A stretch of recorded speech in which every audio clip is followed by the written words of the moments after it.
Неколку сантиметри снег го блокираа главниот град. Граѓаните од рано утринава со фотографии и видеа на социјалните мрежи. Сакаа да ја доловат состојбата по улиците и булеварите. Дел од оние пак кои ги анкетиравме велат дека тешко се движеле и имале проблеми да дојдат до работното место и да ги завршат обврските, но дека не се изненадени затоа што секоја година кога ќе падне снег се случува истото. Саат време патував до работа. Добро, разбирливо е, во јануари ги изненади снегот.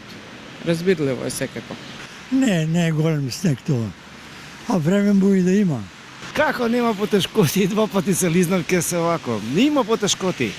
Не е добро чистено секаде, боготово во центарот таму прави. Иначе вака гледам дека доста ги изчистуваат улици, бе.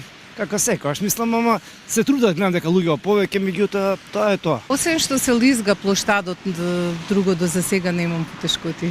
Снегот не ги изненадил. Од друга страна пак градоначалникот на град Скопје Ѓоргиевски преку Facebook соопшти дека екипите од рано утринава биле на терен и ги расчистувале булеварите. Со цел навремена и ефикасна реакција, кризниот штаб е активиран 24 часа дневно, со континуирано следење и детектирање на сите клучни и критични точки. Врнежите од снег проблеми направи и на повеќето патни правци низ државава.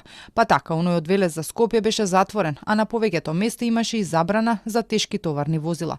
Но последно од АМСМ соопштуваа дека состојбата е нормализирана, патиштата се продни, а екипите на јавното предпријатие Македонија Пат целосно биле екипирани и на располагање доколку има потреба од тоа. Поради неколку сантиметри снежна покривка, општина Чаер го откаже и својот настан.